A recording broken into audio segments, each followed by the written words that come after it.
The bed is cold on her side, always cold. I wake up and reach over sometimes, forgetting. My hand touches the sheet, and I remember. 4 years now. You'd think I'd stop reaching. Cooper is already awake. He sleeps on the floor next to me. Yellow lab, 9 years old. He watches me get up, follows me into the kitchen. His nails click on the linoleum. That's the first sound every morning. Click, click, click. I make coffee, 2 cups. I don't know why. I've lived alone for 4 years, and I still make 2 cups. The second one sits there getting cold, while I drink mine standing at the counter. Then I pour it down the sink, every single morning. The apartment is quiet, 2nd floor, Pennsylvania, old building. You can hear pipes in the walls sometimes, footsteps from upstairs, but mostly it's quiet. I keep the TV on during the day just to hear voices. I don't watch it, I just need the sound. There's a chair at the kitchen table, by the window. I never sit in it. That was hers. My name is Robert. I'm 78 years old. I've been with 4 women since my wife died. Dates, dinners. 2 of them kissed me. 1 invited me to stay the night. I didn't. Not because I didn't want to, but because I couldn't feel anything. Nothing at all. Margaret passed peacefully in her sleep. We were married for 46 years. We met in 1970. I was 22. She was 20. I worked at a printing company. She came in to pick up wedding invitations for her sister. She wore a yellow dress. I asked her out right there at the counter. She said yes. We got married a year later. Small wedding, 30 people. Her family, my family. We rented a 1-bedroom apartment with a kitchen so small you couldn't open the oven and the refrigerator at the same time. She was a teacher, 3rd grade. She'd come home with stories about the kids every day. We tried to have our own children, but it never happened. The doctors said it just wasn't going to work for us. It hurt, both of us. But we decided we'd be enough for each other. And we were, 46 years.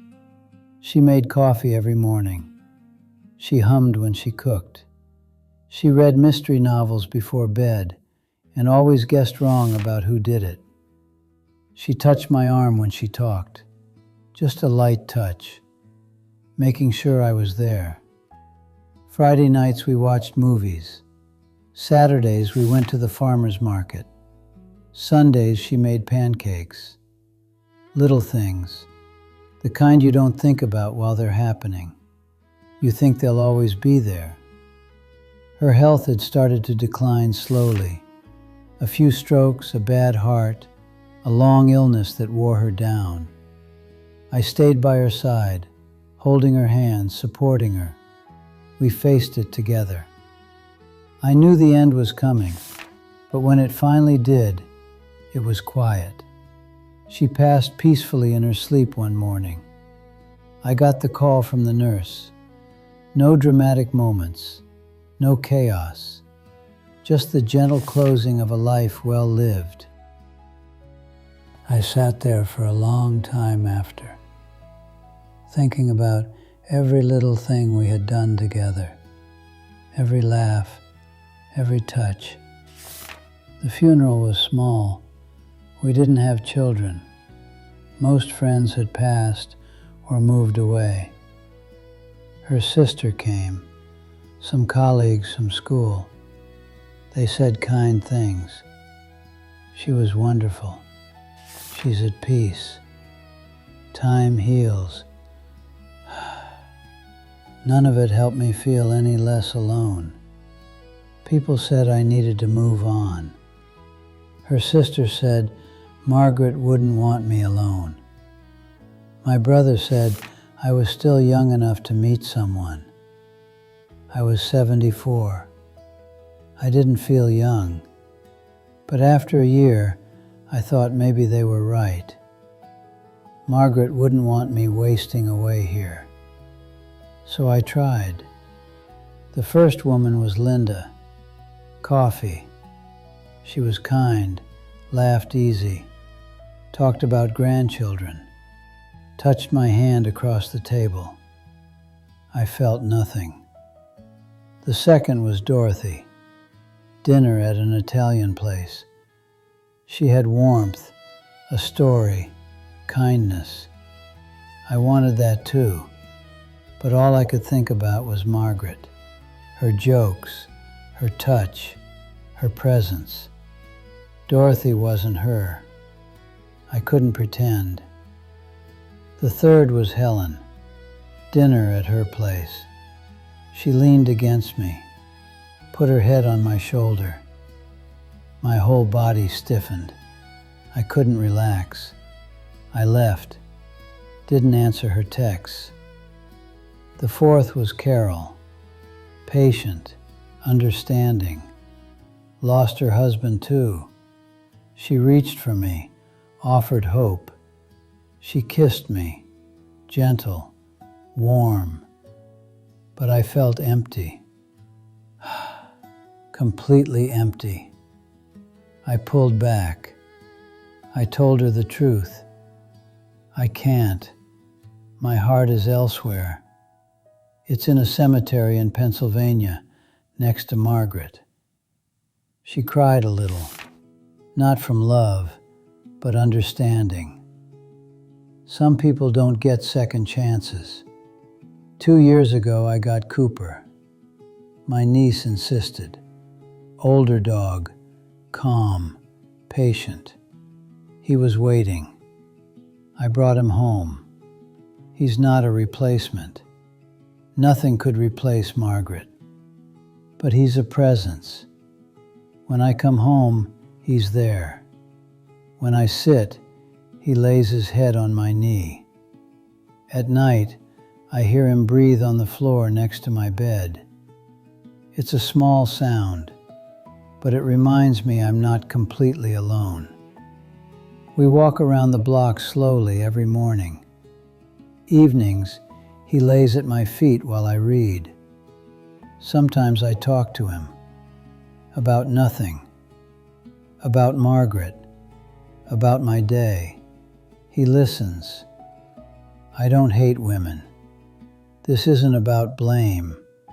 Love is fine. But 46 years changes you.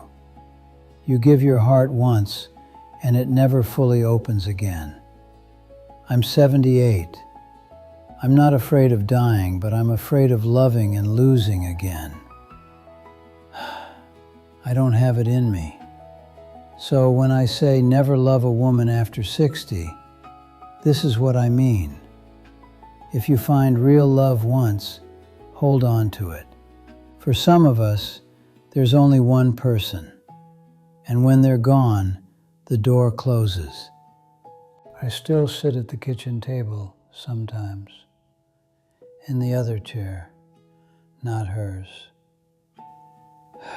I drink my coffee and look out the window. People walk by. Cars drive past. Life goes on. Cooper sits next to me. Tail thumps on the floor. I reach down, scratch behind his ears. At night, the apartment is quiet. TV off. Door locked. Water checked. Teeth brushed. Bed. I lie there in the dark, listening to him breathe.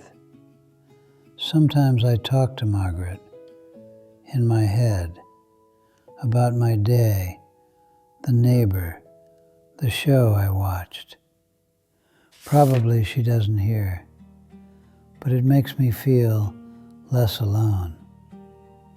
If you lose someone and try to love again, that's fine. If it doesn't work, that's fine too.